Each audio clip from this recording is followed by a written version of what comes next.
Hindi makita si Ginger. 1, 2, 3, go! Sopa de avea. Kita. Formation, stanza in China. Western movement sa harap dito. Nakakibig pa lang panabana. 1, 2, 3, go! Sopa de avea, sopa de avea. Sopa de avea, sopa de avea. Champurado, champurado, el spaghetti, el spaghetti, el spaghetti, el spaghetti. Energy tsaka boses.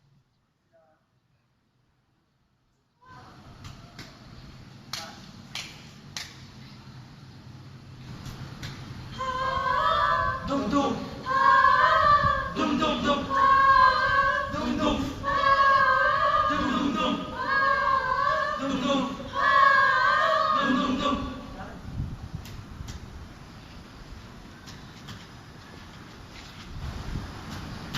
Lugaw, champurado, al spaghetti, ni pa di pinapete. Isa!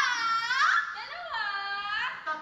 Tatlo silang magkakapatid, at hindi basta magkakapatid. Magkakasunod silang isinilang. Isa! Dalawa, Isa!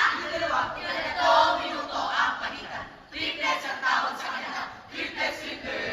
Tatlong batang babae, pagkaganda-ganda. Kakaiba ang palagi nila kapag tinatawag sila ng kanilang ina. Kakaiba? Oo, kakaiba. Galo kay panganay? Grabe sa gitna. Atetis pagkebunso.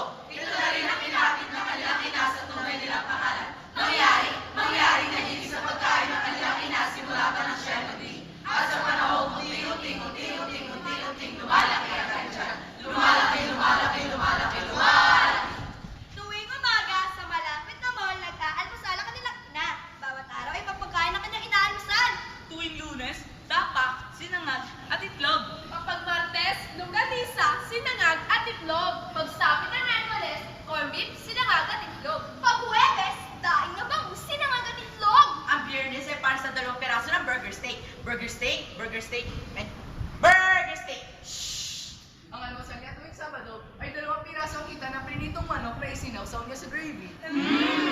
At sa araw linggo, pag sila sa katedral ng Imus, ay malaking burger ang kanyang in-order na may patong-patong na keso, kamatis, mushroom, mayonnaise, at letsugas.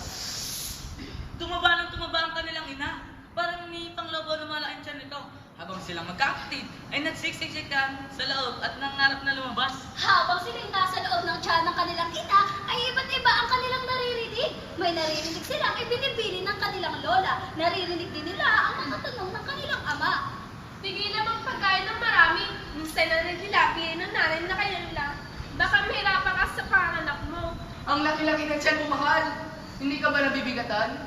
Hindi kaya kambalang mo ng anak natin? Minsan narinig tinatanong ng kanilang ama. At nang sila'y lumabas sa tiyan ng kanilang ina, ay nagkatotoo ang lahat ng kanilang narinig. Nahirapan sa pangalang ang kanilang ina. At hindi lang sila dalawa. Tatlo silang batang babae. Pagkaganda.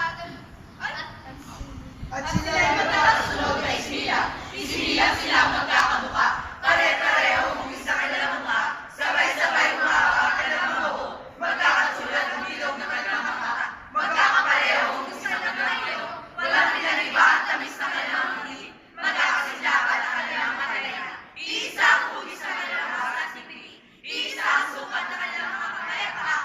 Habang sila'y lumalaki, ay unti-unti natutuklasan ang kanilang inatama. Kung sa ano-ano mga bagay sila nagkakaiba. Na.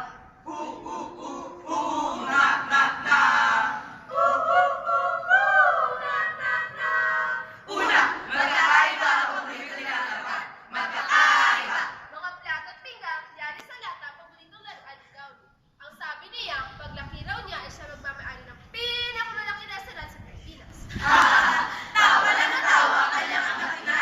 Manika lagi nalalaro ni Rado Chang. Ang sabi niya, paglaki raw niya ay siya ang magiging pinakamagaling na doktor sa Pilipinas. Tuwang-tuwa ang kanyang anak na. Lapis sa papel, ang gusto-gusto paglaruan ni Kay Tisbag. Ang sabi niya, paglaki raw niya, siya magiging pinakamahusay na teacher sa Pilipinas. Puri-puri siya ng kanyang anak na. Pangalawa, magkakaiba ang paborito nilang gawin pagkatapos kumain. Magkakaiba. Nagugustuhan ni Gaudi ang tindahan-tindahan, kaya't mga plato at pinggan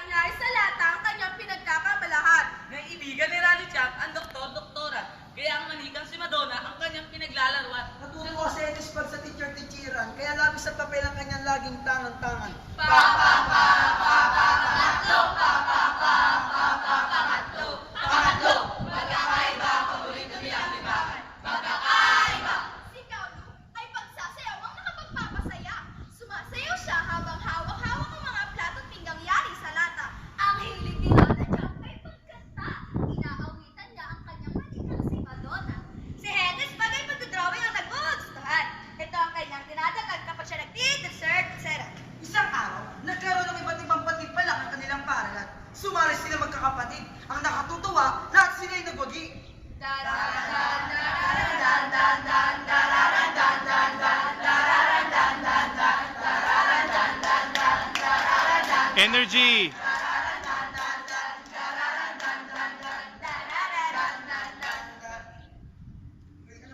Tumangga na ni Magdatis at scientifico si Gaulo. Natuwag din siya sa unang katipal sa pagsayaw. May kasamang grocery items. Isang mataas na tropeyo at sertipiko ang tinanggap ni Rado siya nang magkampiyon siya sa pag-awit ng kapaligiran. May kasama pang grocery items. Nagwagi ng medalyang ginto at sertipiko sa Etispag ng tanghalin siyang winner sa pag-drawing. Naiguwit niyang mabuti ang malinis na ilog ng Pasig. May kasama rin grocery items. pagkaner.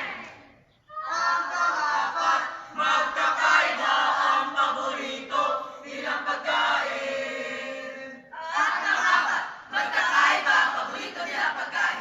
Magkakaiba, hindi magkakatulad ang nagsususuan ng nasa kasi. Lunes, Martes, Miyerkules, Huwebes, Biyernes. Hay! Pare-pareho ang kanilang inaalmusal. Inihahanda ito ng kanilang ina. Pero, pagkaraw na Sabado at Linggo, espesyal ang kanilang inaalmusal. Iba-iba pala. Pero habang nagluluto ang kanyang ina, masasayang pinanood nila. Kung minsan may litim patikim pa. Tinatandaan nila ang mga sangkap sa pagluluto ng gamit ng kanilang ina. Tinatandaan nila kung paano niluluto ang pagkain gusto nila. Lugaw ang gusto kainin ni Gaulo. Sarap na sarap naman si Rado Chang sa champurado. Walang ibang ibig kainin si Hetispag kung hindi spaghetti. Kaya tuwing Sabado at Linggo na umaga, tatlo ang inahandang lutuin ng kanilang ina.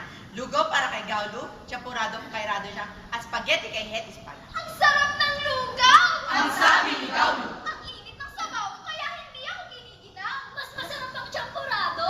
Ang sabi ni Rado siya. May tsokolate na, may gatas pang evaporada. Pinakamasarap ang spaghetti. Ang sabi naman ni Hetispag. May noodles na, may ginibig pa, may sauce na, may hotdog pa. Narinig sila ng kanilang ina. Lahat ng yan ay masarap. Luto yata yan ng nanay. Ang sabi ng kanilang ina. Pero huwag kayong laging umaasa. Kahit bata pa kayo, kailangan matuto kayo mag-isip at gumawa ng paraan para sa inyong mga sarili. Natingin na ng mga kapatid, saka muling tumingin sa kanilang ina. Tumingin sa kanilang ina. Ang ibig ko sabihin, kung may gusto kayo mayari, kayo ang gumawa ng paraan. Hindi habang panahon ay malakas ang nanay. Ang sabi ng kanilang ina. Isang araw ng Sabado. Nagkasakit ang kanilang ina. Mataas ang kanyang lagnat. Hindi siya ay giniginaw at nangihina ang katawan. Nabalisa ang kanilang ama. Nalungkot ang magkakapatid na magaganda. Hindi makapagluluto ng lugaw si nanay. Ang sabi ni Gaulo. Hindi ako makakakain ng champurado. Ang galing ni Rado siya. Emotion. Miss ko ang spaghetti. Ang parinig ni Hetispag. Narinig sa kanilang ina ang sinabi ng magkakapatid.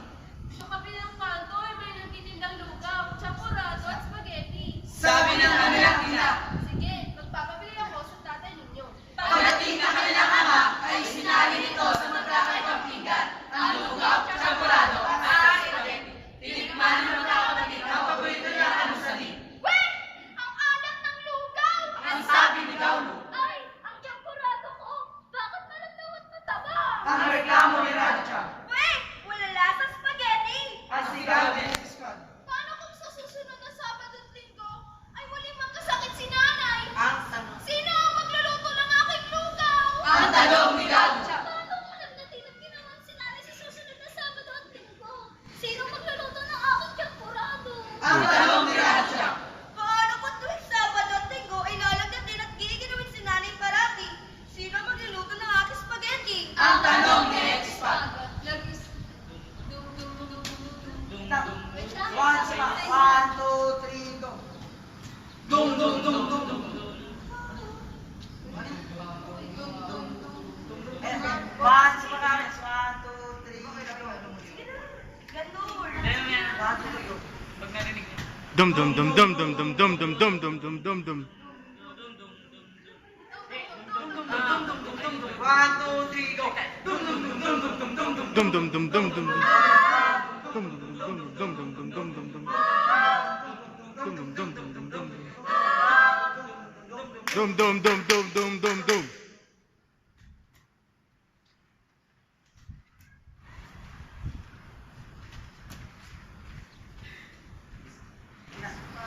One, two, three, go. Nag-isip ang magkakapatid. Nag-SF, SF, SF, SF,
ng kanilang ina para sumatikman ang niluto nila. Pero iba pa rin ang lutong bahay. Paggaling ko, tuturuan ko kayo magluto ng lugaw, champurado, at spaghetti. Yung hindi nakapakete. At magtatayo tayo ng tindahan sa harap ng bahay. Alam niyo kung ano ititinda ko? Ano?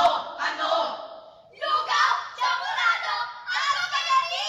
Ang magkakasabay na sigaw ng triplets. Champurado at spaghetti. Lugaw, champurado, at spaghetti. Lugaw, champurado, at spaghetti. Sabay-sabay. Ding dong, Ding dong ding dong. Ni Patri Villafuerte. di ba?